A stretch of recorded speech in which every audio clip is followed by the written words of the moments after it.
कृषि उत्पादों की बढ़ती मांग ने उत्पादन बढ़ाने के कई कृत्रिम तरीकों को अपनाया है, जो सफल भी हुए हैं। पर इसके लिए रासायनिक खाद, कीटनाशक आदि के बढ़ते इस्तेमाल से जल, जंगल, जमीन, जानवर सभी पर इसके दुष्प्रभाव दिख रहे हैं। इतना ही नहीं, व्यावसायिक दृष्टि से भी आशान रूप लाभ नहीं मिल रहा है। फसल तो ठीक ठाक हो रहा है, दवा, बीज, खाद में हम लोग का खर्चा बढ़ता जा रहा है, आमदनी कम हो रहा है, परेशानी है। सर भारी रहता है, उल्टी कमजोरी बढ़ती जा रही है, पूरा परिवार बीमार रहता है। पहले हमारे दादा परदादा हमसे ज़्यादा स्वस्थ रहते थे और हम अब खेती में उतना मेहनत भी नहीं कर पा रहे हैं। खाद और दवा में पैसा खर्च बहुत ज़्यादा करते हैं, हल भी उपज कम हो जाता है। काहे? पहले हमारे के खेत की मिट्टी हल्की और भुरभुरी रहती थी और खेत में नमी भी रहती थी, लेकिन अब केचुए और ये नष्ट होते जा रहे हैं, जिसके चलते हम लोग का जो जमीन का मिट्टी है वो एकदम कड़ी होती जा रही है। गांव के महिलाएं जो लंबे समय से खेती में काम कर रहे हैं, उसके स्वास्थ्य में बुरा प्रभाव पड़ रहा है और आजकल गांव के नौजवान खेतों में काम नहीं करना चाहते। सर में भारेपन, उल्टी और कमज़ोरी जैसी आम बीमारियां तो बहुत आ रही हैं इन ग्रामीण क्षेत्रों में। साथ ही चर्म रोग, नपुंसकता और कैंसर जैसे केसेस में भी बहुत वृद्धि हो रही है।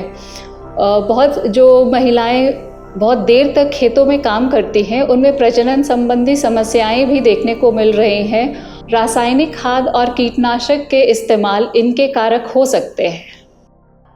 कृषि में रसायनों के अत्यधिक प्रयोग से मिट्टी तथा वायु के प्रदूषण के साथ साथ ट्रैक्टर से बार बार गहरी जुताई से जमीन में नमी और उर्वरता बढ़ाने वाले कई सूक्ष्म जीव और लाभदायी कीड़ों के खत्म हो जाने से जमीन प्राकृतिक रूप से अपने स्वास्थ्य को पुनर्जीवित नहीं कर पाती।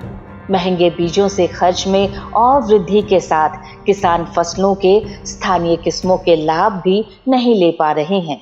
किसी कार्य में बाहरी लागत को कम से कम में नियंत्रित कर उसका खर्च में कमी तथा पर्यावरण के साथ अनुकूलन रखने का प्रयास है प्राकृतिक खेती तथा नेचुरल फार्मिंग। इसका बहुत सारा घटक है, जैसे जैविक विविधता, जैविक खाद का ज़्यादा इस्तेमाल, जुताई रहित खेती, फसल चक्र, एकीकृत पशुधन, बहुस्तरीय फसल का खेती, फलदार वृक्ष का खेती।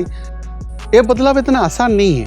TRF के द्वारा सामाजिक संगठन के साथ जैसे CLA VIO के साथ मिल करके नेचुरल फार्मिंग को आगे लेके जाने का प्लान, प्रशिक्षण आदि नियमित रूप में किया गया है।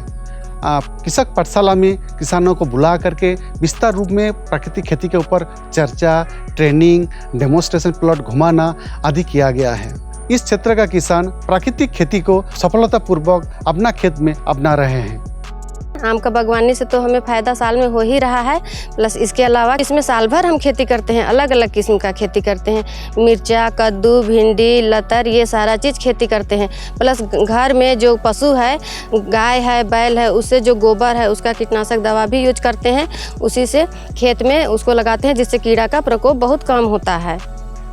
बाजार की मांग को ध्यान में रखकर हम लोग फलों और सब्जियों के साथ साथ फूलों की भी खेती करते हैं, जिससे आय में काफ़ी अच्छी वृद्धि हुई है।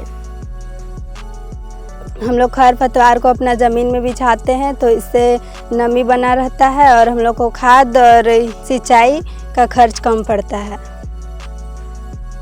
सरकारी योजना जैसे कि सिंचाई pump, poly house, drip irrigation, इस सब से काफ़ी लाभ मिल रहा है।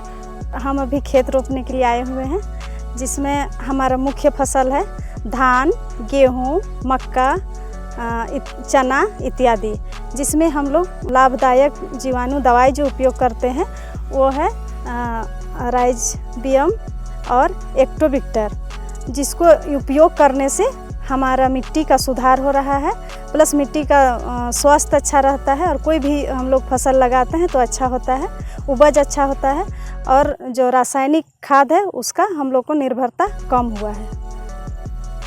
हम जैविक खेती करते हैं और गांव में एक दीदी है, वो जैविक दवा बनाती है, उसे हम इस्तेमाल करते हैं और सभी भी करते हैं।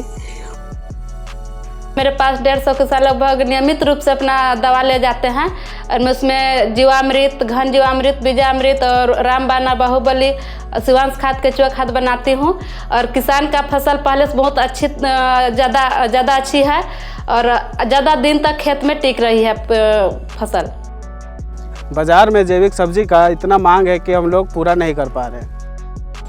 हाइब्रिड बीज खरीदने से खर्चा बहुत हो जाता है, इसीलिए हम लोग अपने से बीज को तैयार करते हैं और उसमें लगाते हैं और इसलिए उसमें खर्च कम हो जाता है। हम लोग बीजामृत से मतलब बीज को तैयार करते हैं फिर लगाते हैं, उसका फल भी अच्छा होता है। ये आम बागवानी के साथ साथ हम इसमें जैसे बोदी हुआ, भिंडी, मूंगफली और अदरक, ये सब का खेती करते हैं और कम जुताई में ही करते हैं। और उसके साथ साथ जैसे बरसात का पानी मेरा अंदर दूसरों का खेत में नहीं जाता है, मेरा अपने यही खेत में ही सीपेज कर जाता है।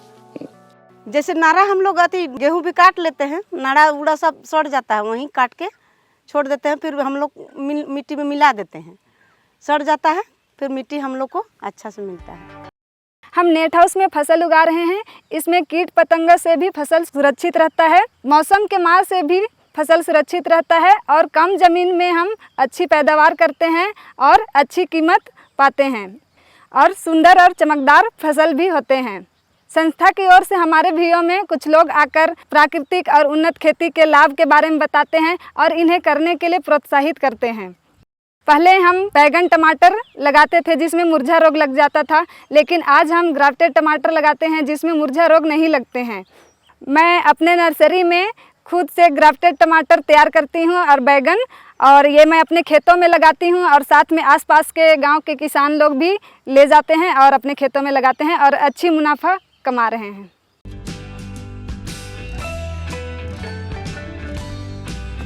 किसी उद्यमी के द्वारा हम लोग माल खरीद लेते हैं, किसान को उचित मूल्य मिल जाता है, किसान को आसानी हो जाता है, डायरेक्ट हम लोग किसान से खरीदारी करते हैं। हाँ, फसल ये बहुत अच्छा है और खर्च बहुत कम है, मुनाफा बहुत ज़्यादा है।